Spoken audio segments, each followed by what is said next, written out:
Bismillahirrahmanirrahim. Muhammadun Rasulullah alaihi salatullah wa alihi wal ahibba.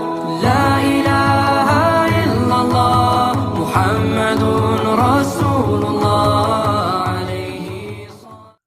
Sudah banyak yang lebih tartil ya? Iya. Alhamdulillah ya. Dengan bacaan yang tartil itu memungkinkan makna-makna tidak kisruh ya. Kalau bacaan tidak tartil kan kadang maknanya kisruh juga. Alhamdu dibaca alhamdu, artinya kan udah beda ya. Alhamdu kan membakar, kan ngeri juga ya. Jadi harus tartil sehingga inna sanulqi alaika qaulan sakila, nanti Allah akan berikan makna-makna yang berbobot ya ketika bacanya benar. Yang ketiga at-tadabbur. Kita wajib juga tadabbur. Tadabbur itu penghayatan. Afala yatadabbarunal Quran, apa mereka tidak menghayati Quran? Am ala qulubin akfaluha, atau hatinya sudah tertutup. Jadi tadabbur itu pekerjaan hati. Hati itu selalu melakukan pekerjaan penghayatan. Kalau tidak diarahkan maka menjadi liar. Sekarang model Piala Eropa ya, banyak orang yang menghayati tendangannya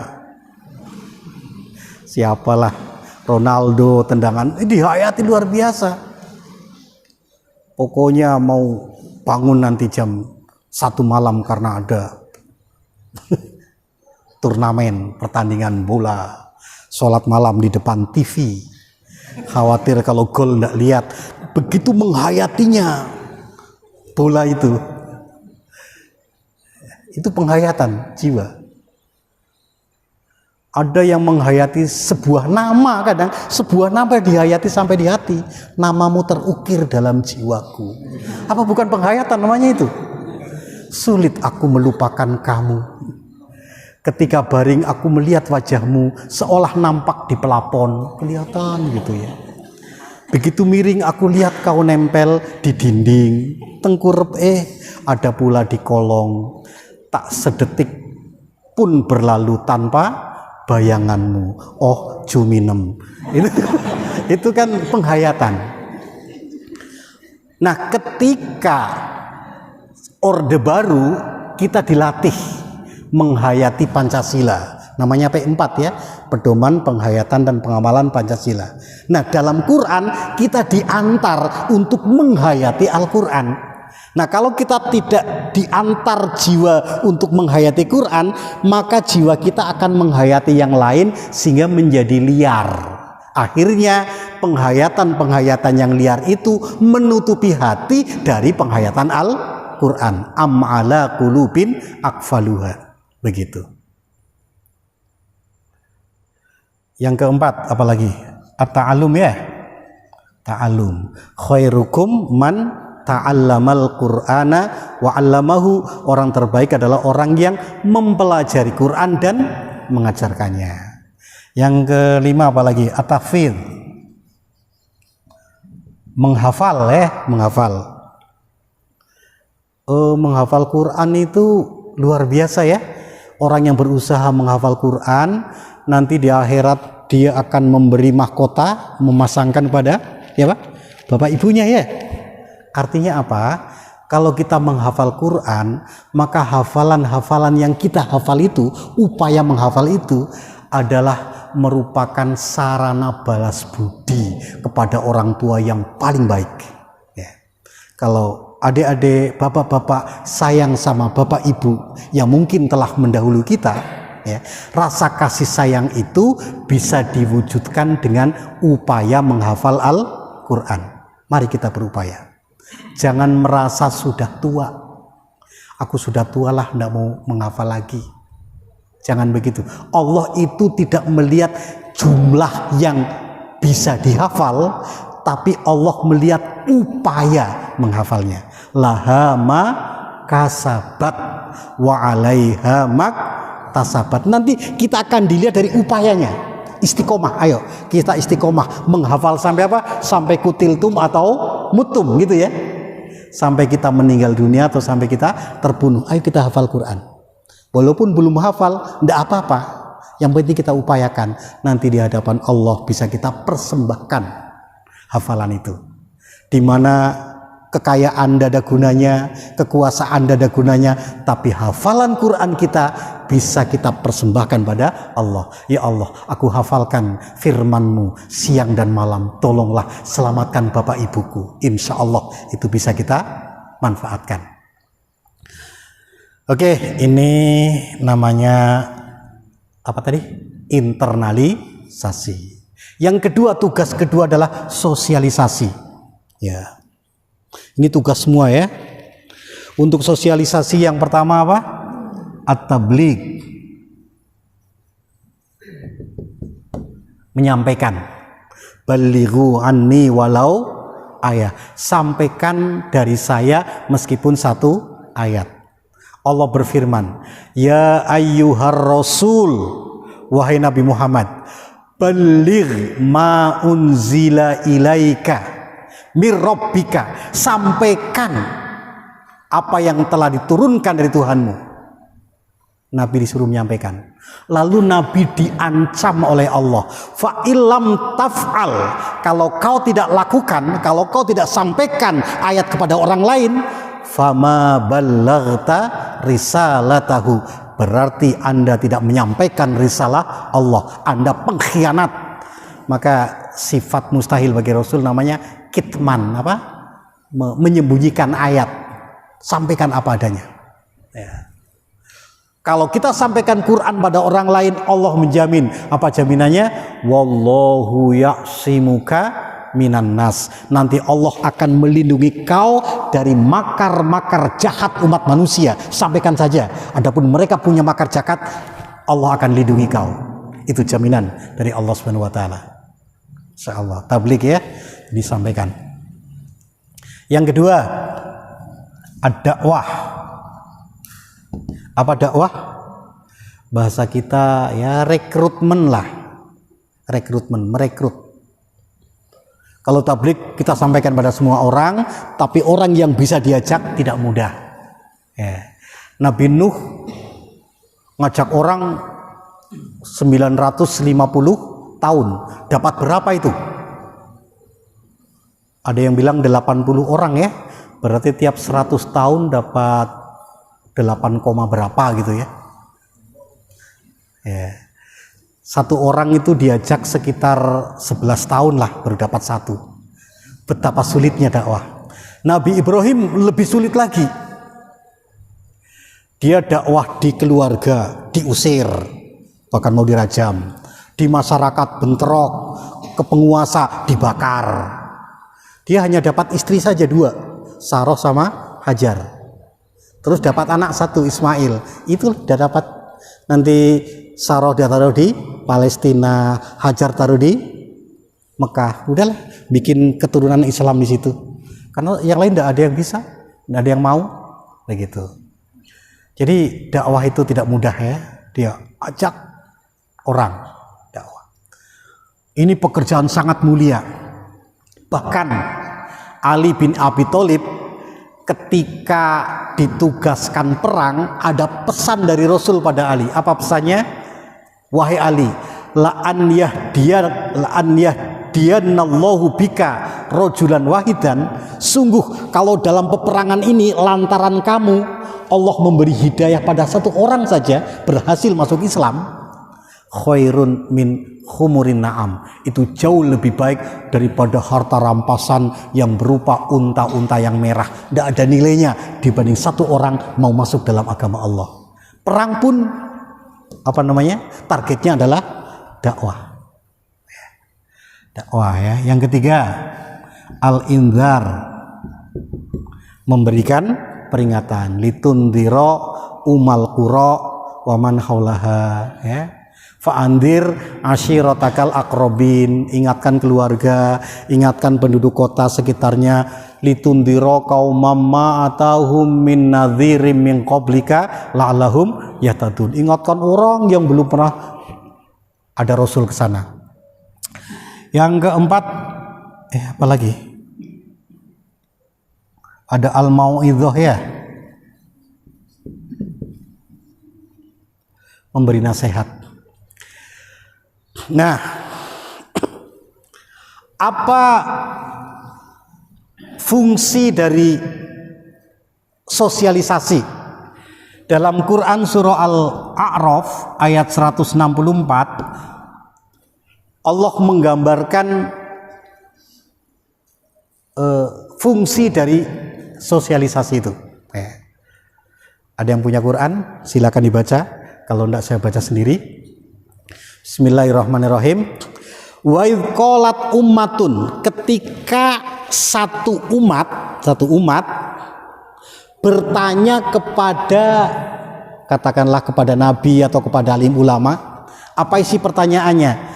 Lima ta'idhuna qauman, lima ta'idhuna, kenapa kau memberi mau'idhah, memberi nasihat qauman, kepada kaum,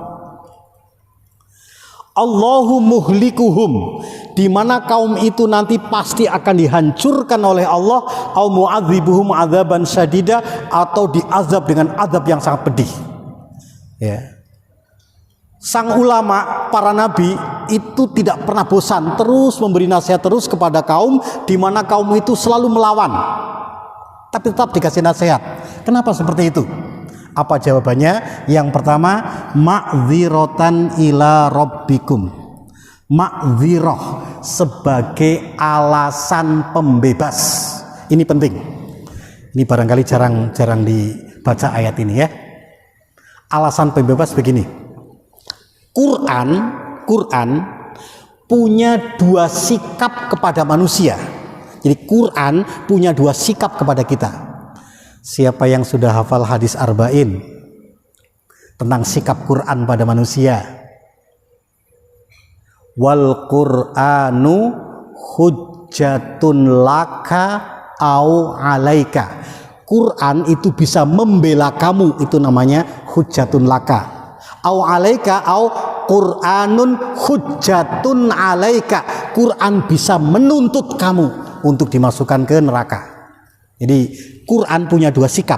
Dia kayak jaksa penuntut umum, tapi dia juga kayak tim pembela. Nah, kalau Quran tidak disampaikan kepada orang lain, maka kita belum punya ma'dzirah, belum punya alasan pembebas dari tuntutan Quran pada diri kita. Ya, maka yang kita minta adalah waj'alhu li hujjatan ya Rabbal alamin. Jadikan Quran itu hujjatan li. Pembela kita, ma'dzirah ya. Itu dakwakan tugasnya mubalik, saya tidak punya tugas. Ternyata tidak begitu ya. Kita semua wajib menyampaikan Al-Quran apa adanya pada orang. Dia sebagai ma'dzirah, sebagai alasan pembebas dari tuntutan Quran di hadapan Allah Subhanahu wa Ta'ala. Yang kedua, fungsi yang kedua adalah wala'allahum yattaqun. Mudah-mudahan mereka bisa bertakwa. Karena bertakwa atau tidak itu wewenang Tuhan. Ya, tugas kita hanya menyampaikan. Fadzakir innama anta mudzakir lasta alaihim bimusaitir. Tugas kita memberi peringatan, ya. Lalu Anda tidak berhak untuk memaksa mereka untuk masuk dalam Islam. Baik, ini yang kedua. Yang ketiga, aplikasi.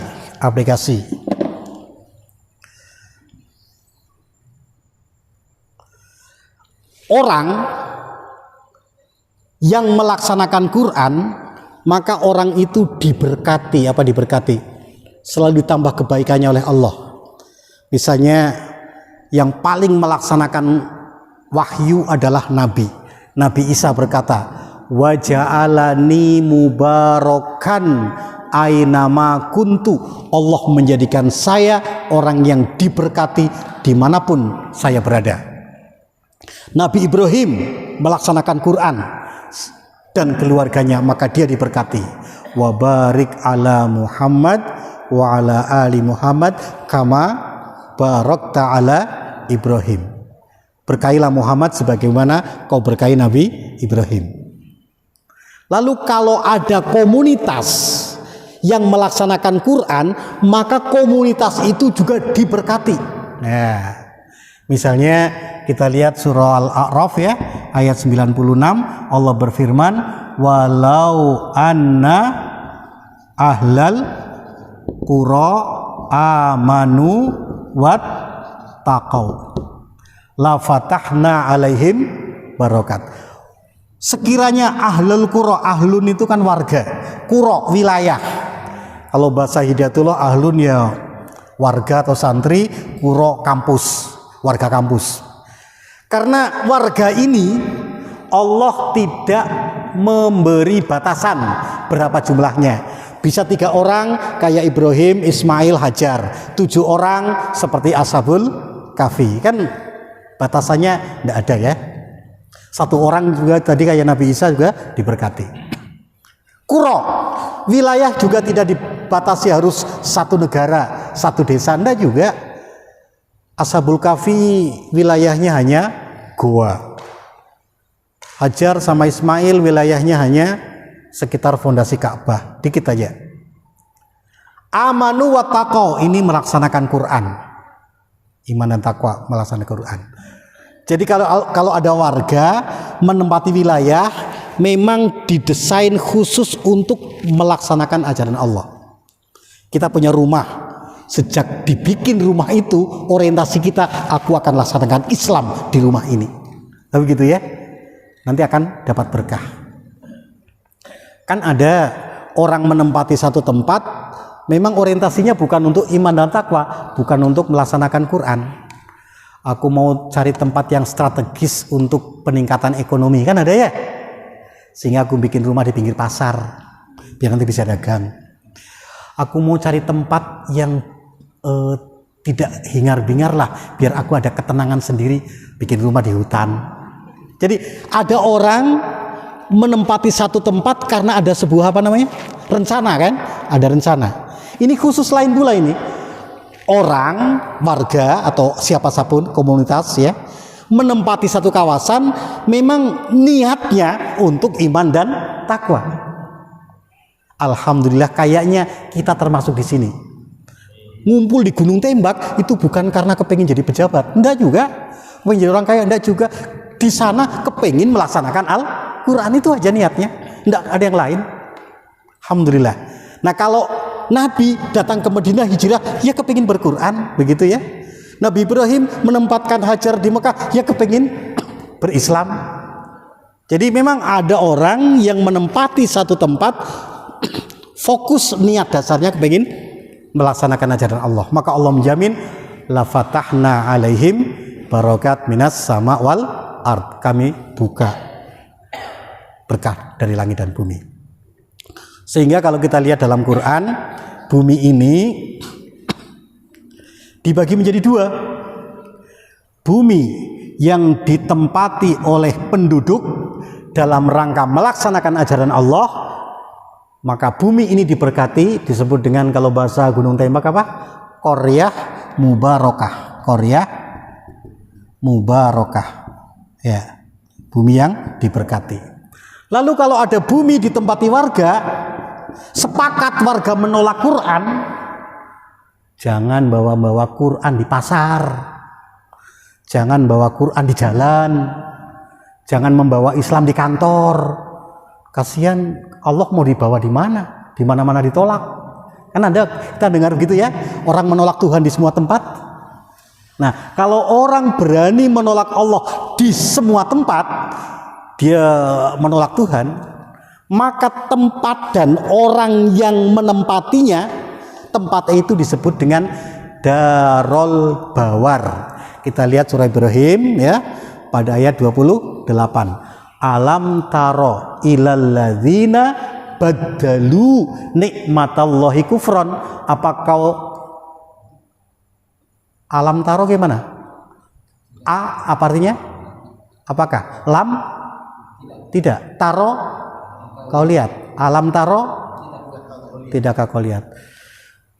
Kalau bahasa Jawa ada yang pas bahasanya. Alam taro opo koe ora melek. Itu kayaknya agak pas itu. Ada rasa bahasanya tajam itu. Apa kau tidak melakukan pengamatan? Apa yang harus diamati? Ilalladzina badalu, orang yang mengganti nikmatallahi, nikmat Allah. Nikmat Allah paling tinggi ya Al-Quran itu. Ihdinas siratal mustaqim. Sirat, way of life. Ya, nikmat. Dia ganti kufron dengan mengingkari, menolak. Ajaran yang lain yang dipakai, Quran ditolak.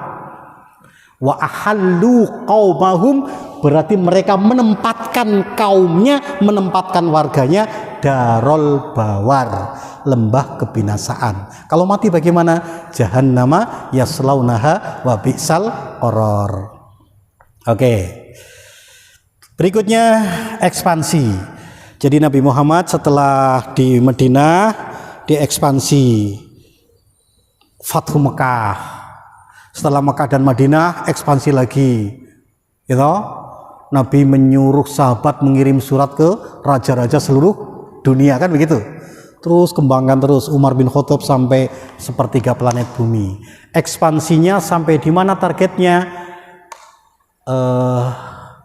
Targetnya adalah hatta la takuna fitnatun wa yakuna dinu kulluhu lillah, sampai seluruh manusia di bumi ini patuh kepada Allah, tidak ada yang ikut ajaran setan. Itu titik terakhir yang Allah tetapkan. Nah, proteksi ya. Tempat yang telah dilaksanakan ajaran Allah itu harus dijaga. Madinah baru 2 tahun diserang 1000 personel, maka Nabi pertahankan di lembah Badar. Tahun ketiga dipertahankan di bukit Uhud. Ketika perang multinasional atau perang koalisi disebut Al-Ahzab, dari berbagai golongan ngumpul jadi satu, nyerang bersama-sama ke Madinah. Akhirnya Madinah diblokir dengan parit, kan begitu ya. Nah, ketika kita internalisasi sampai proteksi, kemungkinannya kita nanti terbunuh atau mati. Inilah yang disebut dengan syahid fi sabilillah. Mati belajar Quran insya Allah syahid. Mati lagi menyampaikan Quran juga syahid. Mati lagi melaksanakan Quran juga syahid. Mati lagi ekspansi untuk meluaskan wilayah Allah Subhanahu wa taala. Mati memproteksi juga syahid ya. Kalau kita dalam berquran seperti ini, kok meninggal dunia atau kita terbunuh, akan mendapatkan apa? Ampunan dari Allah dan kasih sayang Allah. Tapi kalau kita keluar dari perjuangan ini menuju ya jemaun, wah kalau aku di pesantren terus tidak jelas masa depannya, kasihan anak cucu. Maka keluar dari perjuangan untuk apa? Untuk yaj maun. Ini disebut terhina ya. Misalnya dalam Quran surah Al-Baqarah ayat 61 Allah berfirman tentang umatnya Nabi Musa ketika dia berada di bawah kerajaan Fir'aun dan mereka beriman, maka Fir'aun mengancam, la uqatti'anna aydiyakum wa arjulakum min khilafin thumma la usallibannakum ajmain. Aku akan potong tanganmu dan kakimu berselang, lalu aku akan salib semuanya. Itu gara-gara mereka beriman. Menghadapi vonis Fir'aun itu mereka tabah lalu berdoa, Rabbana afrigh alaina sobron wa tawaffana muslimin. Ya Allah, tuangkan ketabahan pada jiwa kami menghadapi hukuman mati dari Fir'aun itu. Ya Allah, matikan kami semua dalam kondisi pasrah kepadamu. Iman sangat kuat. Lalu Allah menolong mereka dengan melintasi Laut Merah, Fir'aun tenggelam. Terus mereka diajak berjalan sampai ke Palestina. Nah, lama perjalanan Nabi Musa berkata, udkhulu ardhul muqaddasah, ayo kita masuk bumi nenek moyang kita, di sini bumi yang dijanjikan. Mereka sampai mengatakan, nakal juga mereka katakan, idhab anta wa rabbuka faqatila. Wahai Musa, silakan Anda berangkat sendiri bersama Tuhanmu, perangi mereka. Nanti kalau menang kami ikut. Ya. Wa inna hahuna qaitun, biar aku nunggu duduk di sini. Silakan perangi. Nanti kalau menang, ayo ikut sama-sama. Kalau kalah, Andri Bajekno. Fa innaha muharramatun alaihim arba'ina sanah. Lalu mereka diharamkan masuk Palestina selama 40 tahun, terdampar di padang Sahara. Di padang Sahara, padang tih itu mereka dikasih makan satu jenis, namanya salwa, burung yang mudah ditangkap. Dikasih minum satu jenis namanya manna. Manna itu embun yang nempel di bebatuan, membeku karena dingin, kalau kena sinar matahari meleleh. Sebelum meleleh diambilin tiap pagi untuk jadi minuman sehari. Burung-burung selalu didatangkan oleh Allah untuk jadi tangkap. Nah, karena selama bertahun-tahun makanannya hanya salwa, minumannya hanya manna, mereka tidak tahan. Lalu mereka berkata, wa id qultum ya Musa, ketika kau berkata, wahai Musa, lan nasbiro ala to'ami wahid, aku tidak tahan kalau makanannya hanya satu jenis. Fad'ulana rabbaka yukhrij lana mimma tumbitul ardu, untuk itu mintakan pada Tuhan agar menumbuhkan tumbuhan bumi. Apa yang dia minta? Yang pertama, min bakliha, sayurnya. Yang kedua,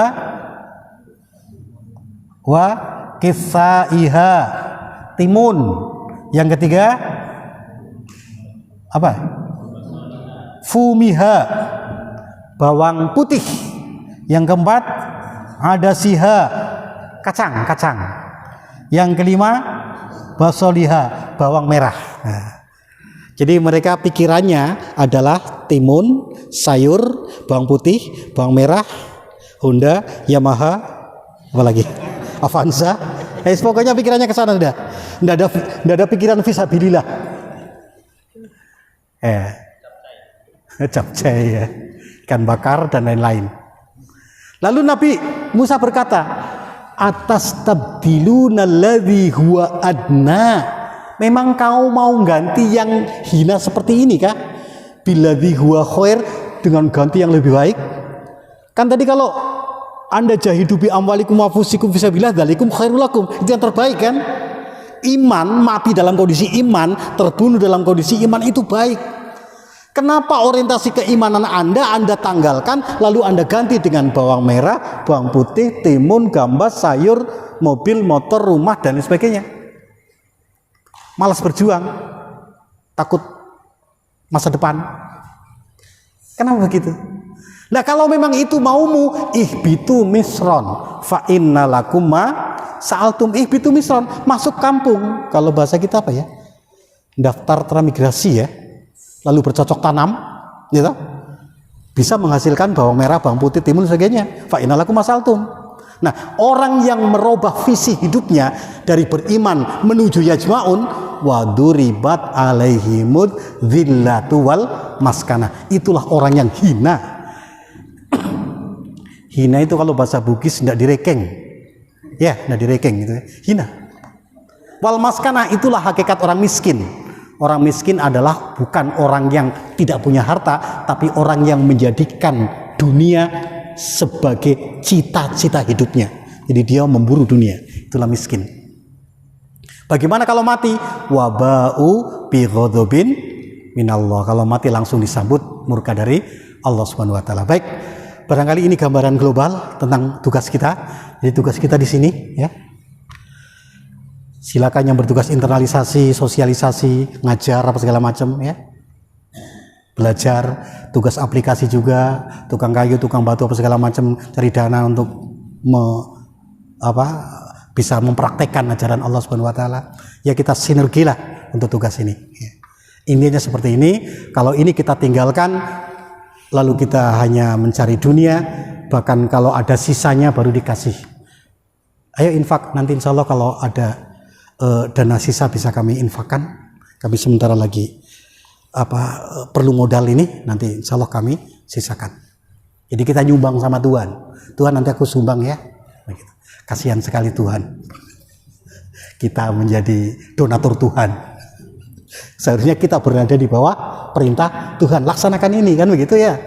Nah, kalau ini dilaksanakan, Allah menjamin kok. Lihat jaminannya. Surah 9 ayat 120. Dzalika bi annahum la yusibuhum dzama'un wala nasabun wala mahmasatun fisabilillah. Orang yang fisabilillah seperti ini Allah menjamin la yusibuhum dzama'un, tidak mungkin kehausan, wala nasabun, tidak mungkin lelah, tidak mungkin capek. Kita akan selalu fresh, enak dalam perjuangan itu. Yang berikutnya wala mahmasatun, tidak mungkin kelaparan. Tidak ada tuh santri yang mati kelaparan, tidak ada tuh. Aku dulu mimpin santri 6 tahun, begitu datang masih tidak begitu bagus penampilannya, begitu tamat cantik-cantik semua, lalu nikah dengan santri putra, punya anak semua. Alhamdulillah. Tidak ada yang mati kelaparan. Allah menjamin 3 hal itu jaminannya. Asal fisabilillah, la yusibuhum dzama'un wala nasabun wala mahmasatun fisabilillah. Baik, barangkali ini yang bisa kami kemukakan tentang apa tugas dasar ya global. Jadi tugas kita belum selesai, masih sangat luas sekali. Semoga kita tetap istiqomah di jalan sabilillah ini sampai kita kutiltum au mutum. Hadanallahu wa iyyakum ajmain. Assalamualaikum warahmatullahi wabarakatuh.